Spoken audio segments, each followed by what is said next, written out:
আসসালামু আলাইকুম। আজকের ভিডিওতে শেয়ার করব মাইক্রোসফট এজ ব্রাউজার নিয়ে। আমরা যারা উইন্ডোজ ইউজ করি আমরা এই ব্রাউজার সম্পর্কে অনেকেই জানি।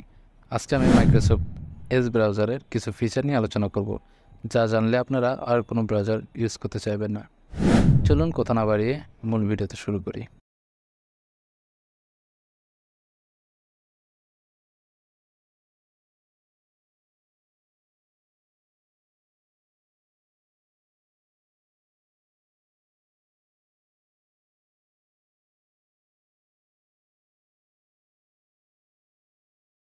প্রথমে আমি যে ফিচারটি নিয়ে আলোচনা করব তার নাম হলো কালেকশনস।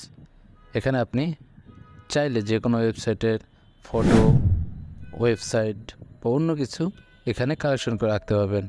সাইডে দেখেন কালেকশন আছে, তার উপরে ক্লিক করলে আপনি যে সাইট আপনি এখানে রাখতে চান সেই সাইটটা ওপেন করে অ্যাড কারেন্ট পেজে ক্লিক করুন, সেই সাইটটি এখানে সেট হয়ে যাবে। অথবা যেই ফাইলটা সেভ করতে চান তার জন্য মাউসের রাইট বাটন ক্লিক করে অ্যাড পেজ টু কারেন্টে ক্লিক করলেই সেই ফাইলটা আপনার কালেকশনে সেভ হয়ে যাবে। পরবর্তীতে তা দেখে আপনি কাজ করতে পারবেন বা প্রয়োজন অনুযায়ী ইউজ করতে পারবেন।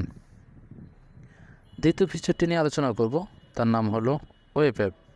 আপনি চাইলে এই ব্রাউজারে যে কোনো ওয়েবসাইটকে অ্যাপ আকারে ব্যবহার করতে পারবেন।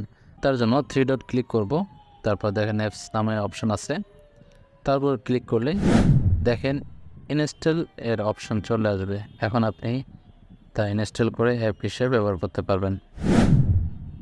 দেখেন এখন সার্চ দিলে অ্যাপসটা পেয়ে যাবেন। এরকম যে কোনো ওয়েবসাইট অ্যাপ হিসেবে ব্যবহার করতে পারবেন। আবার ব্যবহার করতে না চাইলে অ্যাপ যেভাবে আনইনস্টল করেন সেভাবে আনইনস্টল করে দিতে পারেন। তৃতীয় ফিচারটি নিয়ে আলোচনা করব, তার নাম হলো পিডিএফ। আপনি ব্রাউজারে পিডিএফ ফাইল পড়তে ও এডিট করতে পারেন। যেমন এই ফাইলটা দেখেন আমি ওপেন করলে অটো এই ব্রাউজারে ওপেন হবে। এখন উপরে দেখেন এডিটের অপশান আছে, যেমন হাইলাইট করা, ড্রয়িং করা, লেখা অ্যাড করা। আপনি কিন্তু এই ব্রাউজারে খুব সহজে এটা করতে পারবেন। ট্রাই করে দেখেন। ভিডিওটা যদি এই পর্যন্ত চলে আসছেন তাহলে অবশ্যই লাইক দিয়ে যাবেন আর ফলো এবং সাবস্ক্রাইব করে যাবেন, না হলে এরকম আরও ভিডিও মিস করবেন। চতুর্থ ফিচারটি হলো ক্যাপচার এরিয়া।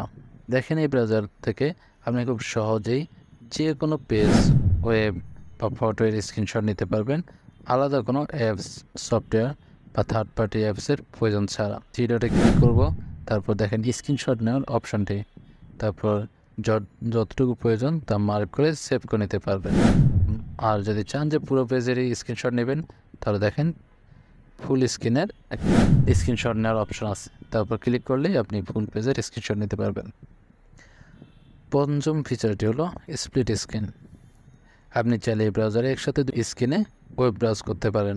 দেখেন উপরে স্প্লিট স্ক্রিনের অপশন আছে, তার উপর ক্লিক করলেই দুইটি স্ক্রিন দেখতে পাবেন। এখন আপনি এটা 2 স্ক্রিনে ব্যবহার করতে পারবেন। ষষ্ঠ ফিচারটি হলো টুলস। এই ব্রাউজারের ডান পাশে দেখেন টুলস নামের অপশন আছে, এর উপর ক্লিক করলে দেখতে পাবেন internet speed test, calculator, translator, dictionary, world clock সহ আরও অনেক ধরনের অপশন আছে। তারপর আপনার যেটা প্রয়োজন তার উপর কাজ করে নিতে পারবেন।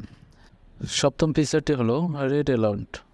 এখানে ক্লিক করলে আপনার পুরো পেজকে পড়ে শোনাবে, অথবা যে কোনো লেখাকে মার্ক করে তারপর রিড অ্যালাউডের উপর ক্লিক করলে আপনার সেই অংশটুকু পড়ে শোনাবে।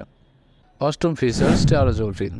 ধরেন আপনি ইউটিউবে একটি ভিডিও দেখছেন, তো অন্য ব্রাউজারে কী হয়, আপনি সেই ব্রাউজারে যদি মিনিমাইজ করেন তাহলে সেই ভিডিওটি আর দেখতে পাবেন না, কিন্তু এই ব্রাউজারে মিনিমাইজ করলেও পাশে সেই ভিডিওটা দেখতে পাবেন কোনো প্রকার থার্ড পার্টি অ্যাপ ছাড়া, যেমনটা দেখতে পাচ্ছেন এই কর্নারে।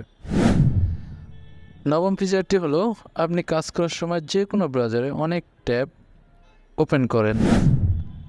ওপেন করে কাজ করেন, এতে কিন্তু আপনার সব ট্যাবই লোডে থাকে, কিন্তু এই ব্রাউজারে এসব ট্যাব স্লিপ মোডে থেকে যায়।